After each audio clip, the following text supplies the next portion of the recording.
Why are you running? I am running because we need honest, hard-working representation that's going to be effective for the people in the 18th District.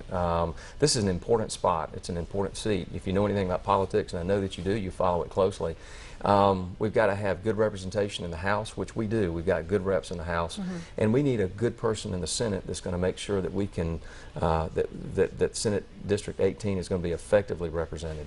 Now, in terms of your background, you don't have any political experience, so, whether it's professional or voluntary speaking, what do you feel makes you qualified to fulfill this role? Well, this is my first time running for office. I've worked on other campaigns before, but this is my first time. And I think what I bring to the table is the experience of having not only worked on campaigns, but more importantly, the political stuff aside, is someone that's going to be a hard worker, that brings integrity to the process, and someone that's going to be effective for the people of the 18th District. As you and I were talking earlier, I'm an attorney with James Bates here in Macon, and there's a certain skill set that comes from practicing law, quite frankly, that will help me be effective in writing the laws and helping pass laws and helping think about the unintended consequences of statutes that are written in the Capitol. Just because every time we have some issue or need to be addressed doesn't mean that we need to pass a law. But when we do, we need to make sure we have people that have the tools, and also the tools to write those laws effectively. But also, we need to make sure that we have people of integrity that are in those positions, that we can trust their judgment to make good, honest decisions about issues that affect us, our families, and the future of this community, and quite frankly, the whole state. Now, being a state legislature, on either side, a senator or a House member, you're going to have to know about your community, because at the end of the day, despite state law, you're going to be impacting them locally. So you cover Upson, you cover Monroe, Peach, Crawford, parts of Houston, parts of Bibb. Very diverse district. Yes. I'm sure there's one need that pops into your mind. What is it, and how would you address it if elected? The one need, I think the overriding concern, and I've been traveling throughout this district, and you're right, there's 6 counties, and it is very diverse. We've got the city of Macon, and this type of population. We've got certainly rural areas in some of the other counties. The one need that comes to mind after talking to folks, because it comes up repeatedly, is the need for jobs. We need a good, stable economy. We need not only to protect and be thankful for the jobs that we have in the industry that we have, we need to make sure we've got a pro-business environment coming out of the state capitol so that we can attract new, more, and better jobs to the 18th District.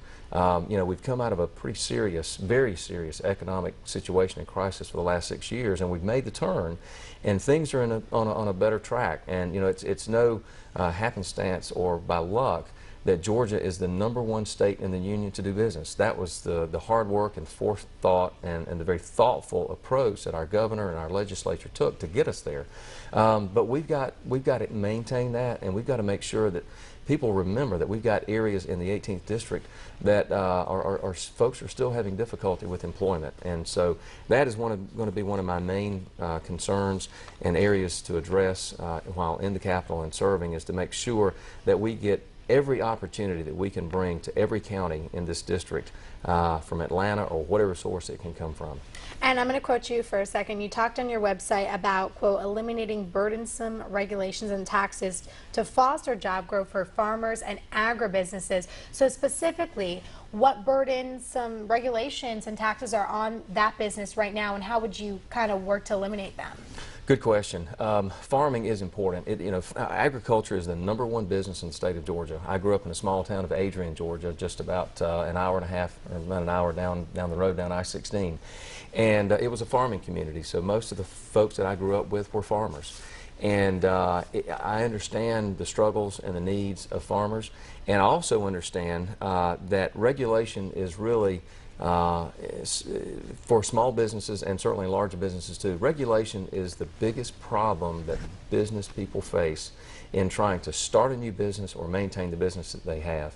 One of the challenges that's really coming up, and it hasn't gotten a lot of media attention yet, but one of the biggest challenges that's surfacing for farmers is issues with regard to water use and water rights.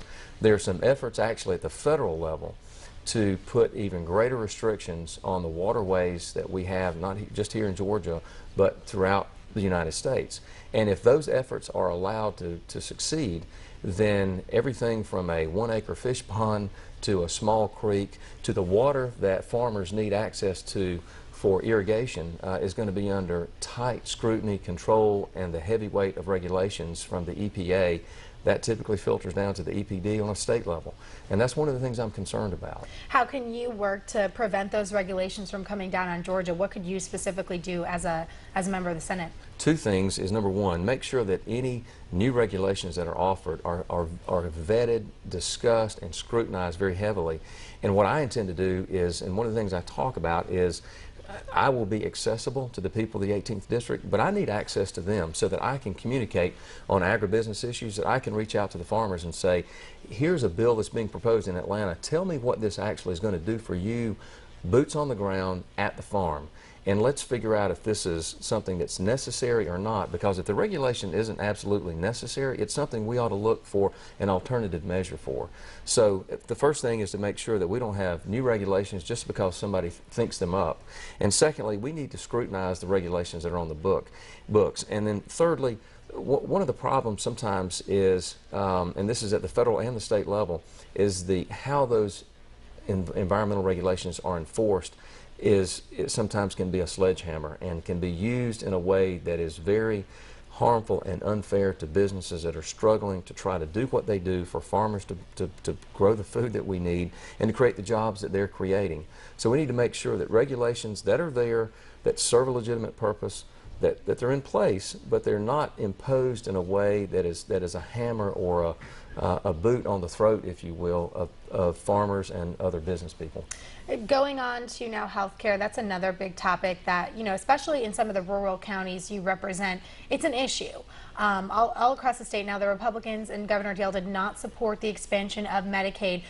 Where do you feel, you know, the government can do a better job of providing healthcare in those rural areas? Well, it's an issue and it's a concern. As I mentioned a minute ago, I grew up in a very small town, and we had a hospital the closest hospital was 16 miles away in Swainsboro in Emmanuel County. We have lost, over the last 2 years, we have lost 4 community hospitals in this state. And the loss of a community hospital on a small area or a rural area is devastating for 2 reasons. It's devastating on the people that need immediate access to care that's in their hometown or a close area close by. But when the hospital, secondly, when the hospital closes, it is devastating on that small area's ability to attract new business. And so it has a ripple effect in a very bad way. So we need to closely examine what's happening with that. Obviously, the health care issue is something very complicated, and there's not, on a national level or even a state level, there's not an easy fix to that.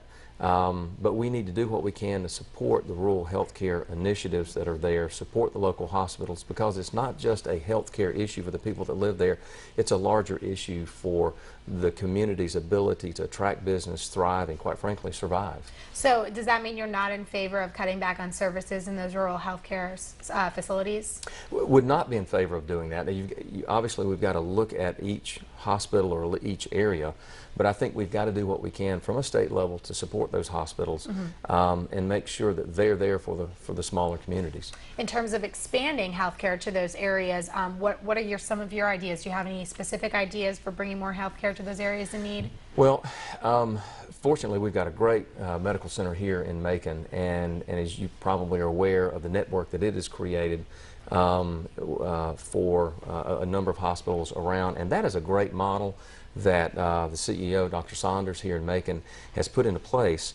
And what that provides is a network so that the medical center in Macon provides the expertise needed to the rural areas, but the rural areas are expected to be the primary caregiver. And the benefit there is those areas are supported with that patient base, but they have access to the expertise without having to carry the cost of all of that by having it on site all the time. I think that model is something that is very attractive. It's a creative approach that Dr. Saunders has engaged in here, and I think it's something we're probably going to see on a broader base around the state and maybe larger. And finally, wrapping it up, I want to ask you more of a fun question here. Sure. I'm sure you get this a lot. As a Republican candidate, how has your name affected your campaign? Well, you know, I get the question a lot. You know, what does the F stand for? Or, you know, why did your parents do that to you? How do you have that? It's a conversation piece, and as I said to you before the piece started, I've had the name for 48 years and been the brunt of a lot of jokes. I suppose it's a little memorable, so maybe it's helped in that way. But it's, you know, folks find it interesting, and beyond that, it was what my parents gave me many years ago, and it's what I have now. So you're still conservative as they come then? I am as conservative as they come, and have been all my life, and was even a Republican back in the 80s when it wasn't real cool to be a Republican.